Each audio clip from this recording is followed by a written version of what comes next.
इस ईद निज़ामी मटन कोरमा बनाकर अपने दस्तरखान में चार चांद लगाइए। इतना ज़्यादा बेहतरीन बनता है ये कि हर निवाले में आपको जायका ही आएगा। अपनी ईद को स्पेशल बनाइए ये स्पेशल मटन कोरमा रेसिपी के साथ। यहाँ पे हमने लिया है मीट 1 किलो। इसमें मैं डाल रही हूँ 1 कप दही मैरिनेशन के लिए। साथ में इसमें जाएंगे कुछ मसाले जो आप नोट डाउन कीजिए। गार्लिक का पेस्ट जाएगा 2 चम्मच।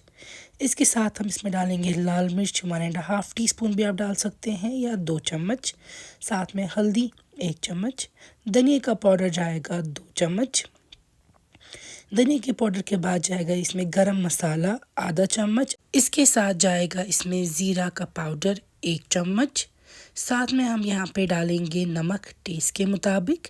नींबू आधा लेंगे हम, उसको निचोड़ेंगे अच्छे से, तो आधे नींबू का रस भी इसमें जाएगा। अब इन चीज़ों को आप अच्छे से प्रॉपर्ली मिक्स कर देंगे ताकि मटन के पीस जो है वो अच्छे से कोट हो जाए, और फिर रखेंगे आधे घंटे के लिए जब तक हम बाकी करी तैयार करेंगे। मस्टर्ड ऑयल ले रही हूँ मैं पैन में।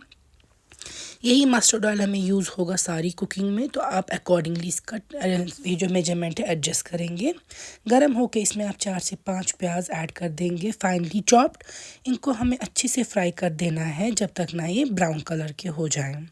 तो यहाँ पे देखिए आपको इनको फ्राई करते रहना है जब तक ना इनका कलर अच्छे से ब्राउन हो जाए। फिर आप इनको निकाल के रख देंगे प्लेट पे। इधर मैंने रख दिए हैं ये प्याज ब्राउन किए हुए। साथ में मैंने लिया है काजू 1 हैंडफुल। थोड़ा सा मैंने लिया है यहाँ पे कोकोनट। इन सबको हम मिक्सर में डालेंगे। हमारे प्याज जो फ्राई किए थे, कोकोनट को 3-4 स्लाइसेस, साथ में काजू, और इसमें हम डालेंगे यहाँ पे बीट रूट का 1 स्लाइस चुकंदर। उससे इनका लाल कलर आएगा अच्छा सा। पानी थोड़ा सा इसमें आप डाल देंगे और अच्छे से एक रेडिश मिक्सचर तैयार करेंगे, पेस्ट तैयार करेंगे। ये बीट रूट की मदद से लाल हो जाएगा। यहाँ पे मैंने हल्का सा यही मस्टर्ड ऑयल लिया है प्रेशर कुकर में। इसमें मैं डाल दूँगी मटन जो हमने मैरिनेट करके रखा था। हमें इसको 3-4 विसल तक पहले कुक कर देना है प्रेशर कुकर में ही, ताकि जब हम इसको भुनें फिर ये ऑलरेडी 70% तक कुकड हो। अब चाहें तो हल्का सा पानी डाल दीजिए। लिड कवर करके 70% तक आप कुक करेंगे इसको। लिड ओपन कर सकते हैं आप। और यहाँ पे हमने सेम मस्टर्ड ऑयल लिया है एक बड़े पैन में। पहले इसमें हम डालेंगे जो हमने प्याज काजू का पेस्ट बनाया था, हल्का सा इसको फ्राई कर देंगे। इसको फ्राई करने के बाद हम इसमें ऐड कर देंगे जो हमने मटन को 3-4 विसल दी थी, कुक किया था 70% तक। अब हमें मटन को अच्छे से बहुत भुनना है, फ्राई करना है जब तक ना इसका सारा तेल और कलर वगैरह लाल मिर्च का ऊपर आ जाए। यहाँ पे आपको टाइम लगेगा क्योंकि इसमें थोड़ा पानी भी था, वो रिड्यूस भी हो जाएगा और ग्रेवी जो है देखिए कितनी गाढ़ी हो जाएगी। इस स्टेज पे आप देख सकते हैं सारा कलर तेल वगैरह ऊपर आ चुका है। यहाँ पे हम इसमें नमक वगैरह भी एडजस्ट कर सकते हैं। तो मैं यहाँ पे थोड़ा सा और सॉल्ट ऐड कर रही हूँ। थोड़ी सी कसूरी मेथी अब हाथों से क्रश करके ऐड कर देंगे इसमें। और अब इसमें हम पानी डाल देंगे क्योंकि मटन जो 70% ही कुक था, तो ये आपको और फर्दर कुक करना है। इसके लिए आप पानी डालेंगे इतना कि मटन कवर हो।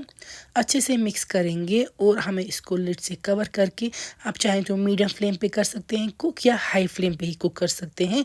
हमारी एम है, हमारा मकसद है कि जो मटन है वो कम्प्लीटली सॉफ्ट हो जाए।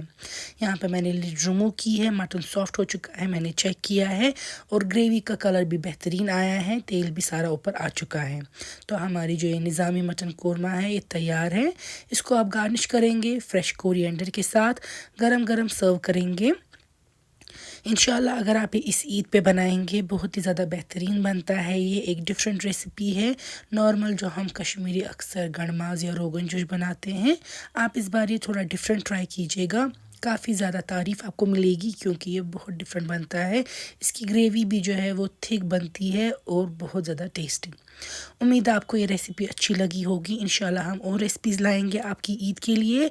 और आप चाहें तो यही सेम रेसिपी और मज़ीद कई सारी रेसिपीज़ देख सकते हैं मेरी फेसबुक पेज पे भी, जहाँ पे मैं कश्मीरी ज़ुबान में अपलोड करती हूँ। हमें अपनी दुआओं में याद रखिएगा, ख़ास तौर पे शब कदर के दिन। तो ज़रूर रेसिपी ट्राई कीजिएगा और कमेंट्स में बताइएगा आपको रेसिपी हमारी कैसी लगी।